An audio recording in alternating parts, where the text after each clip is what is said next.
Hi అండి, అందరికీ నమస్కారం. కుకింగ్ టేస్టీ రెసిపీ ఛానల్ కి స్వాగతం అండి. ఈ రోజు తొలి ఏకాదశి చేసుకునే పేలపిండి ఎలా తయారు చేసుకోవాలో వీడియోలో చూపిస్తున్నాను. జొన్నల్ని శుభ్రంగా కడిగి ఒక 3-4 అవర్స్ నానబెట్టుకున్నానండి. 1 కప్పు జొన్నలు, అలాగే 1 కప్పు బెల్లం, అలాగే 7 or 8 ఇలాచి అన్నమాట. బెల్లాన్ని ఇలా తురుముకొని పెట్టుకుంటే గ్రైండ్ చేయడానికి చాలా ఈజీగా ఉంటుంది.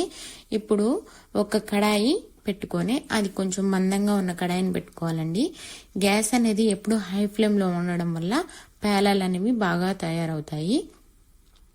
ఇలా కొంచెం కొంచెం జొన్నలు వేసుకొని పేలాలు అనేవి తయారు చేసుకుందాము. పేలాలు తయారు చేసుకునేటప్పుడు స్లో ఫ్లేమ్ లో పెట్టుకుంటే పేలాలు అనేవి మంచిగా రావన్నమాట.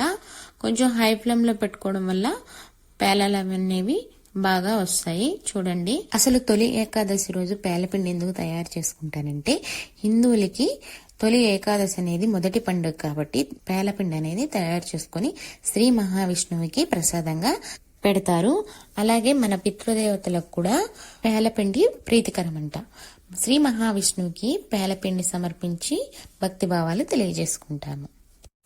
ఈ పేలపిండిని గుళ్ళలో కూడా ప్రసాదంగా మనకి పంచిపెడుతూ ఉంటారనమాట.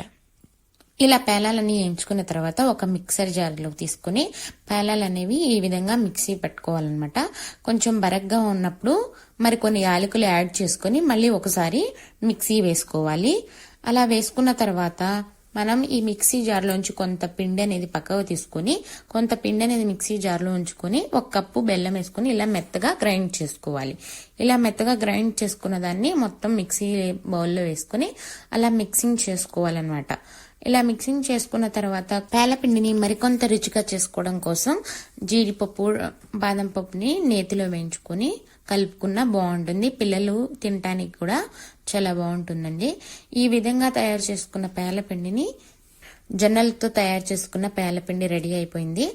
జొన్నలతో కాదండి, మొక్కజొన్నలతో కూడా చేసుకుంటారు. మీకు కానీ ఈ వీడియో నచ్చినట్టయితే లైక్ చేసి సబ్స్క్రైబ్ చేసుకుంటారని అనుకుంటున్నాను. మీకు, మీ కుటుంబ సభ్యులందరికీ తొలి ఏకాదశి శుభాకాంక్షలండి.